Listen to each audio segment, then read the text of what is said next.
خورشید کیا، جن ہونٹوں میں زہر بھرا تھا ان کو میٹھے۔ السلام علیکم ورحمۃ اللہ وبرکاتہ۔ محترم ناظرین، اس سے قبل کے ایپیسوڈ میں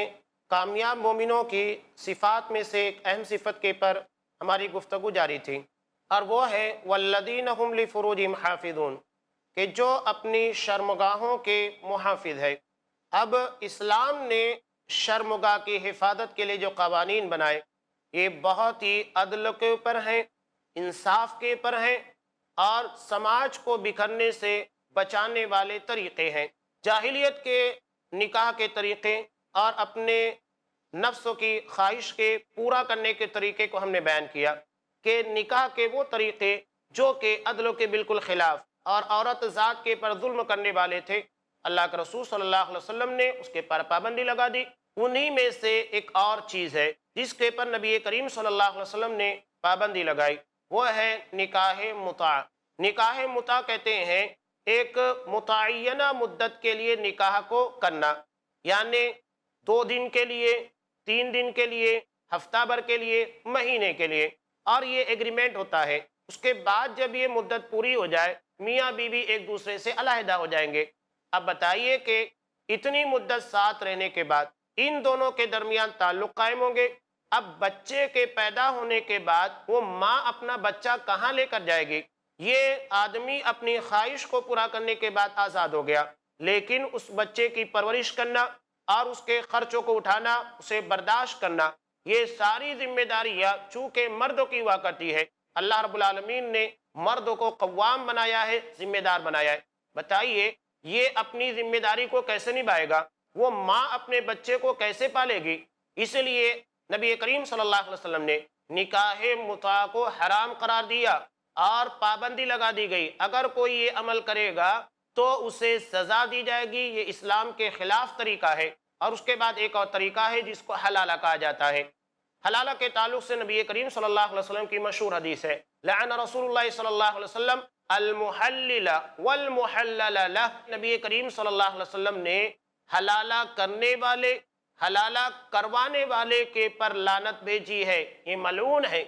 یعنی ایک آدمی اس ارادے کے ساتھ، اس نیت کے ساتھ کسی عورت سے شادی کرے، یا تو عورت اس نیت کے ساتھ شادی کرے کہ میں اپنے پہلے شوہر کے لیے حلال ہو جاؤں گی، اور ایک رات بتانے کے بعد یہ طلاق دیتا ہے، طلاق دینے کے بعد وہ عورت اس کے پاس چلی جاتی ہے۔ یہ حلالہ کا جو طریقہ ہے، حضرت عمر رضی اللہ تعالیٰ عنہ نے کہا کہ اگر کوئی شخص حلالہ کرنے والا یا کروانے والا میرے پاس لایا گیا تو میں اسے رجم کر دوں گا، اس لیے کہ آدمی نکاح کے لیے نہیں بلکہ اپنی خواہش کے پورا کرنے کے لیے اور اس عورت کو دوسروں کے لیے پاک کرنے کے لیے کر رہا ہے، جبکہ یہ تو گندا کرنے والا عمل ہے کہ ایک رات کا نکاح کیا جائے۔ اسلام میں نکاح کا یہ مقصد نہیں بتایا گیا ہے کہ کوئی آدمی ایک رات بتانے کے لیے کسی سے نکاح کرے، اور وہ بھی چوری چھپے،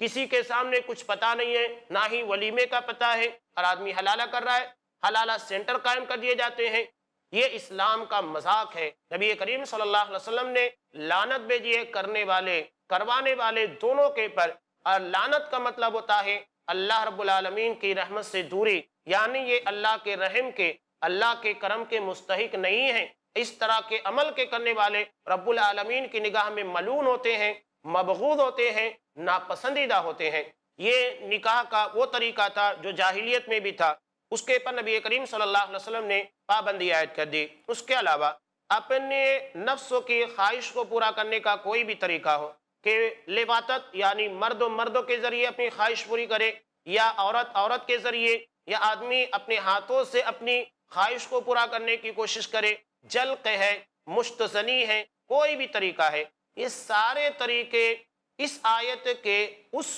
مطلب کے ذریعے غلط اور باطل ٹھہرا دیے جاتے ہیں کہ جو لوگ اپنی بیوی یا اپنی لونڈی کے علاوہ کسی اور طریقے سے اپنی خواہش کو پورا کرنے کی کوشش کرتے ہیں، یہ عادون ہے، حد سے تجاوز کرنے والے، یعنی غلط طریقہ، غلط ذریعہ استعمال کرنے والے۔ اب یہاں ایک اور اہم بات ہے جس کو سمجھ لینا چاہیے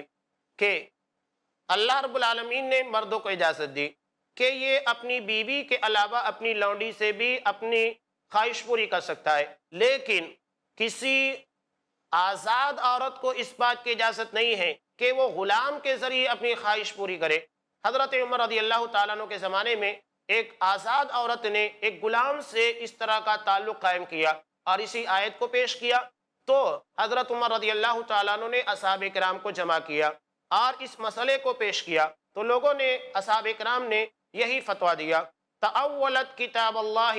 غیر تأویلہ، کہ اس نے اللہ کی کتاب کا مطلب غلط طریقے سے اخذ کیا ہے۔ یہاں تو صرف مردوں کی اجازت ہے، عورت کو اجازت نہیں ہے، لہذا اگر ایک عورت اپنے غلام کے ساتھ اس طرح کے تعلق کو قائم کرتی ہے اور اس آیت کو بطور استدلال پیش کرتی ہے تو یہ چیز غلط ہے، جس سے معلوم یہ ہوتا ہے کہ فہم صحابہ، اصحاب کرام کے سمجھ کی اہمیت کتنی زیادہ ہے، کہ وہ اسلام کو کتنے بہترین طریقے سے سمجھتے تھے، اور قرآن ان لوگوں کے سامنے نازل ہوا، قرآن کے مطالب، قرآن کی تفسیر اور قرآن کے معنی و مفہوم سے سب سے بہتر طریقے سے آگاہ ہونے والے نبی کریم صلی اللہ علیہ وسلم کی سنت کو سب سے بہتر سمجھنے والی جماعت یہی ہے۔ اگر ان لوگوں کا فتویٰ کسی ایسے مسئلے کے پر جہاں قرآن و حدیث کے دلائل نہیں ملتے ہیں آ جائے تو اس کا ماننا اور اس مفہوم کو اور اس فہم کو سامنے رکھنا ہمارے لیے ضروری ہو جاتا ہے، جیسا کہ حضرت عمر رضی اللہ تعالیٰ عنہ نے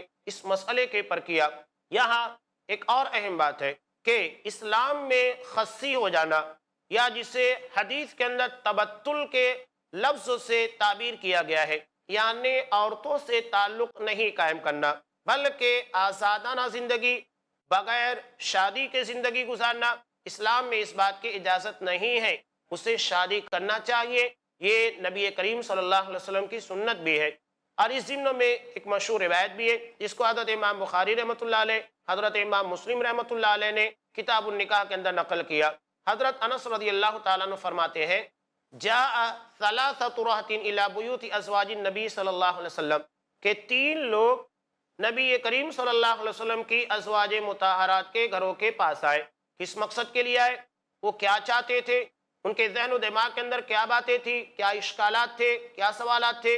کیا پوچھنے کے لیے آئے تھے؟ بتایا جا رہا ہے، یسألون عن عبادت النبی صلی اللہ علیہ وسلم، وہ جاننا چاہتے تھے کہ نبی کریم صلی اللہ علیہ وسلم اپنے گھر میں رہ کر کیسے عبادت کرتے ہیں۔ یہ بات بڑی اہمیت کی حامل ہے اور ہم اس پر توجہ نہیں دیتے ہیں، تو ہم یہ سمجھتے ہیں کہ عبادت صرف مسجد میں کی جائے گی، وہیں پر عبادت ہوگی، باقی کسی اور جگہ پر ہم کو عبادت نہیں کرنا ہے، جبکہ آپ اصحاب اکرام کی زندگی دیکھیں، نبی کریم صلی اللہ علیہ وسلم کی سنت دیکھیں۔ نبی کریم صلی اللہ علیہ وسلم نے، جیسا کہ صحیح حدیث کے اندر ہے، آپ صلی اللہ علیہ وسلم نے کہا کہ آدمی کی فرض نمازوں کے علاوہ نفل نمازیں گھر میں ادا کرنا بہتر ہے۔ آپ صلی اللہ علیہ وسلم نے یہ بھی کہا کہ جو آدمی اپنے گھر سے وضو بنا کر آتا ہے اور نفل نمازیں ادا کر کے فرض نماز کے لیے مسجد کے اندر آتا ہے تو یقیناً یہ آدمی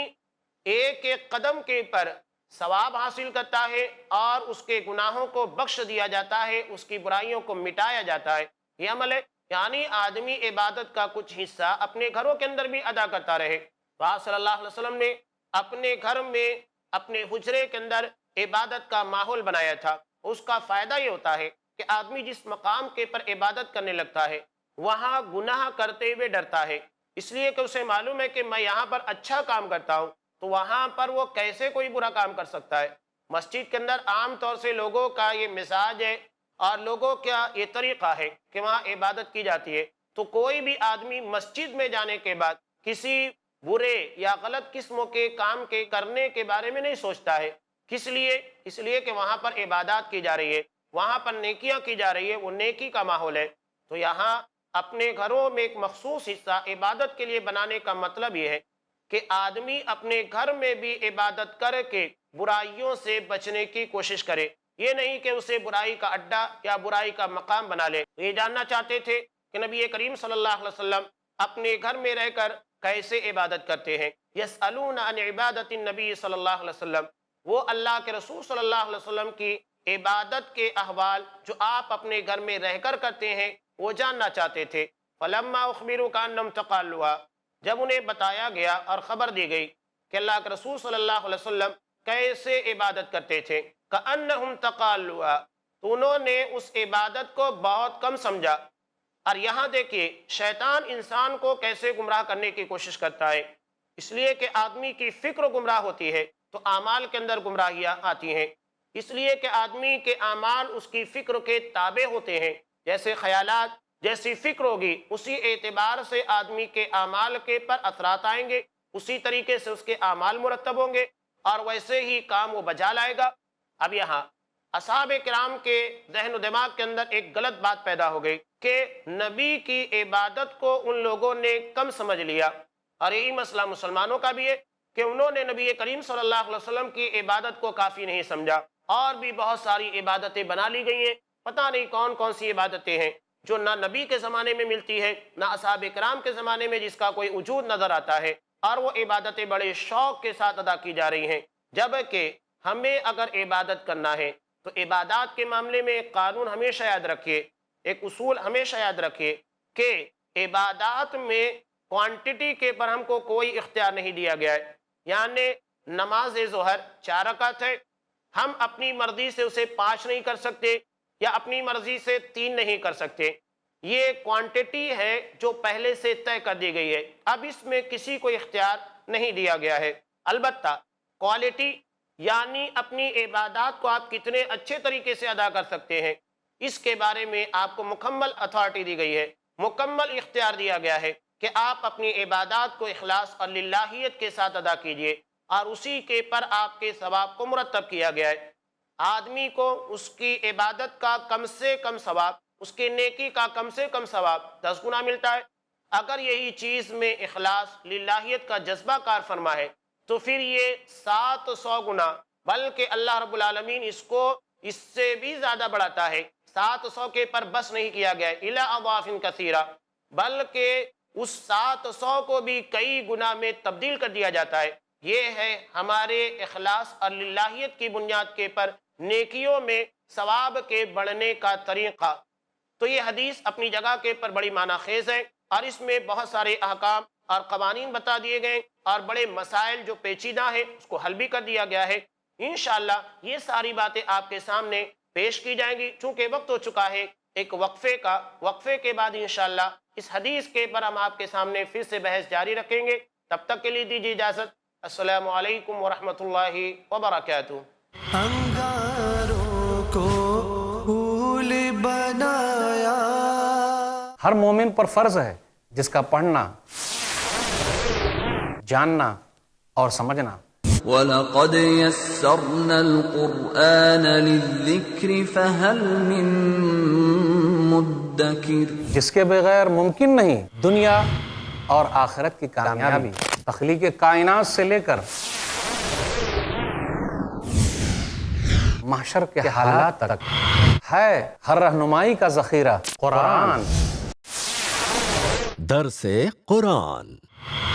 دیکھیے شیخ ثناء اللہ مدنی کے ساتھ قرآن کا ایسا درس جو آپ کے ذہن کو منور کر دے، ہر پیر سے جمعرات اور سنیچر صبح 6:30 بجے اور شام 7:30 بجے،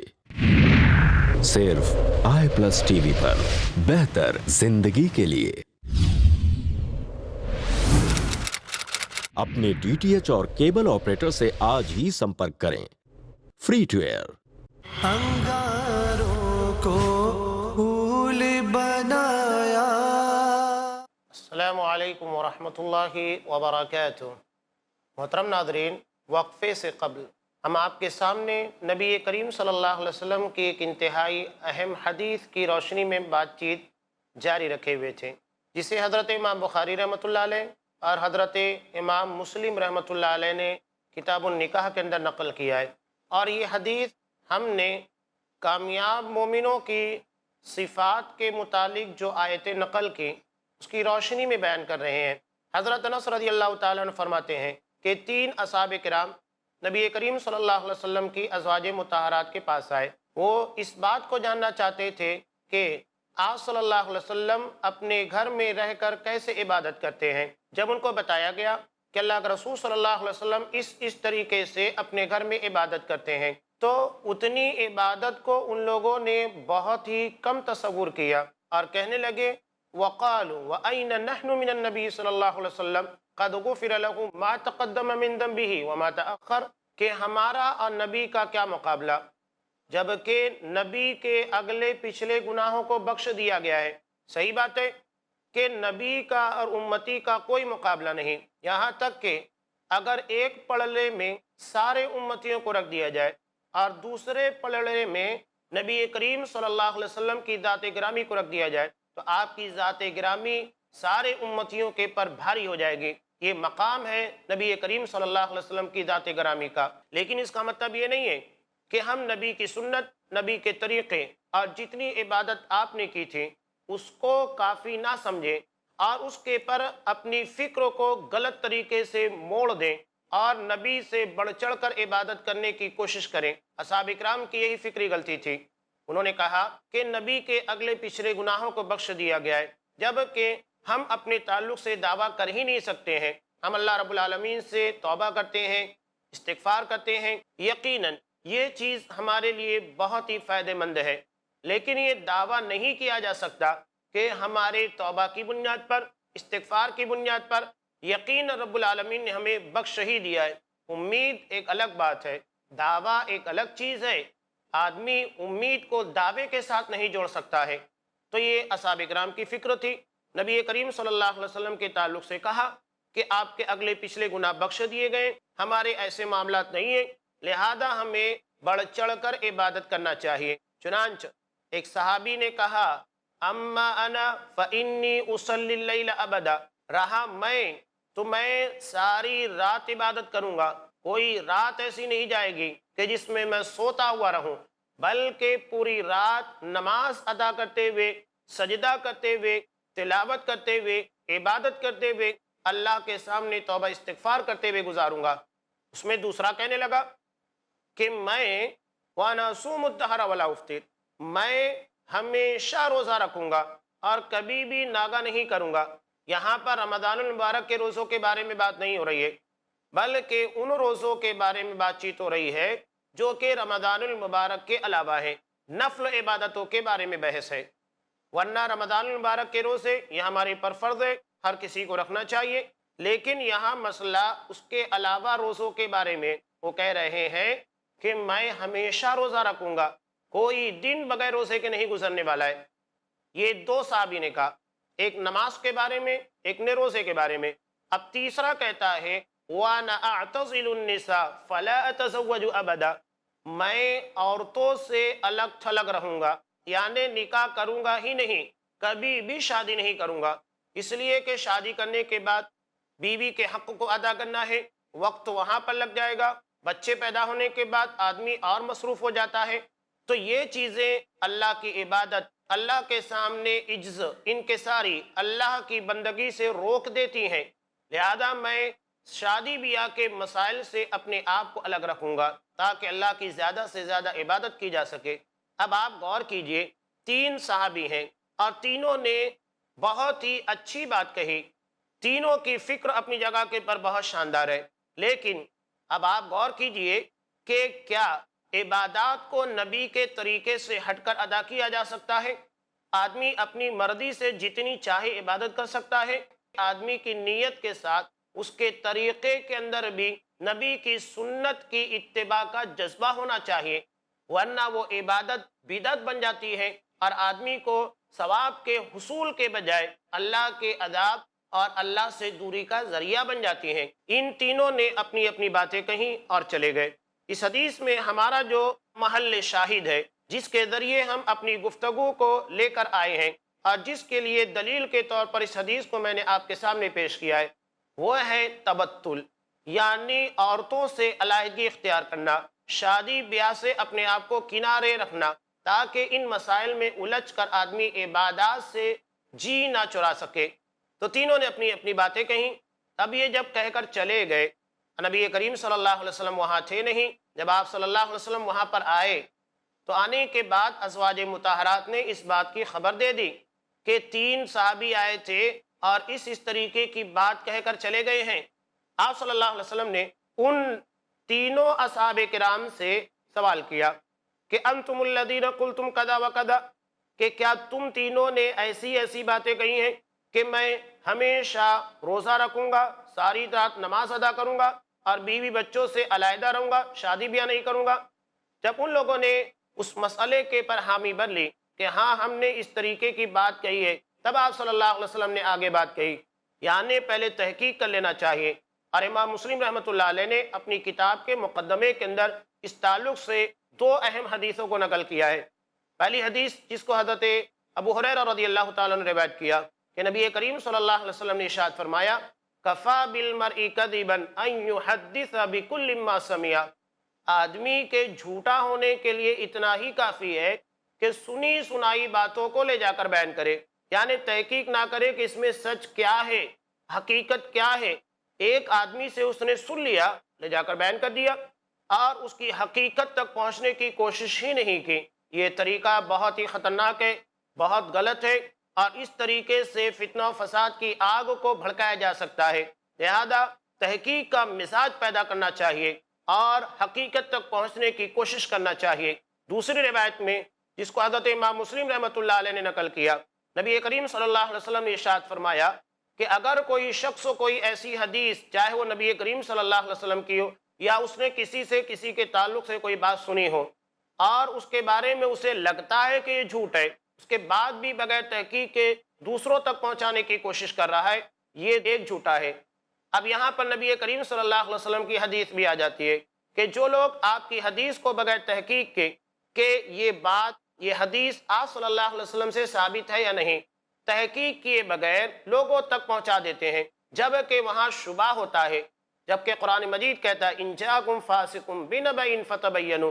اگر کوئی فاسق تمہارے پاس خبر لے کر آئے اس کی تحقیق کرو کہ اس میں سچائی کیا ہے، یہ رپورٹ اور یہ خبر جو ہم تک پہنچی ہوئی ہے اس میں سچائی ہے کہ نہیں، خبر کا پہنچانے والا سچا ہے کہ نہیں، کہیں کسی قسم کا جھول تو نہیں ہے جس کی وجہ سے اس خبر کے اندر جھوٹ یا کسی اور کی بات شامل ہو گئی ہے اور یہ خلاف واقعہ بن چکی ہے۔ محدثین نے اسی آیت اور نبی کریم صلی اللہ علیہ وسلم کی احادیث کی بنیاد کے پر اپنے فن حدیث کی بنیاد کو رکھا ہے۔ ایک ایک راویوں کے بارے میں جو تقریباً 5 لاکھ کے قریب ہیں، ان کے بارے میں ان کے حالات زندگی، ان کے اساتذہ، ہر کسی کے بارے میں مکمل معلومات کو جمع کیا اور انہی کے ذریعے تحقیق کر کے نبی کریم صلی اللہ علیہ وسلم کی احادیث کو امت تک پہنچانے کا فریضہ انجام دیا، جو بہت ہی بڑا ہے اور جس کے پر امت محمدیہ جتنا فخر کرے اتنا کم ہے، اس لیے کہ نبی کریم صلی اللہ علیہ وسلم کی تمام باتوں کو بہترین منظم تحقیق کے انداز میں لا کر جمع کر دیا گیا۔ کوئی بات ایسی نہیں ہے کہ جو نبی کی جانب منسوخ کر دی جائے وہ جھوٹ ہو، اس سے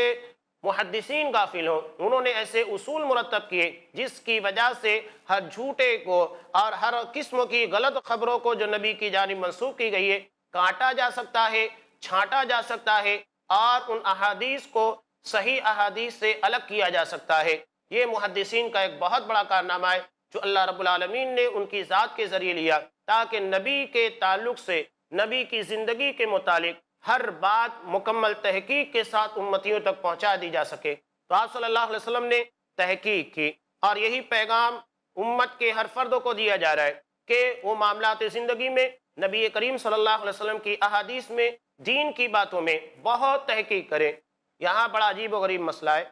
کہ آدمی جنت کو خریدنے کے لیے نکلا ہے اور کوئی تحقیق نہیں ہے، اپنی حقیقی کامیابی کے راستے کے پر چلنے کی کوشش کر رہا ہے، لیکن کوئی تحقیق، کوئی ریسرچ نہیں ہے کہ بات میں سچائی کیا ہے۔ کسی کی بھی بات کو مان لینا، کسی کی بھی بات کے پر یقین کر لینا، یہ ہمارا مزاج بن چکا ہے، جبکہ ہم جنت کے خریدار، جنت کے متلاشی، حصول جنت کے لیے نکلنے والے، لیکن ہمارے یہاں تحقیق کا کوئی مزاج نہیں، ہر کسی کی بات کو بغیر تحقیق کے تسلیم کر لیا جاتا ہے۔ یہ بات کافی اہمیت کی حامل ہے اور آدمی کو تحقیق کے راستے کے پر لگے رہنا چاہیے، چاہے وہ معاملات زندگی ہو یا نبی کریم صلی اللہ علیہ وسلم کی احادیث و دین کے معاملات ہو، ہر جگہ کے پر اسے اس بات پر توجہ دینا چاہیے۔ انشاءاللہ یہ باتیں یوں ہی جاری رہے گی، چونکہ وقت ہو چکا ہے اس ایپیسوڈ کے اختتام کا۔ جو باتیں اس حدیث کی رہ گئی ہیں انشاءاللہ ہم آئندہ ایپیسوڈ میں آپ کے سامنے پیش کریں گے۔ تب تک کے لیے دیجیے اجازت۔ السلام علیکم ورحمۃ اللہ وبرکاتہ۔ انگاروں کو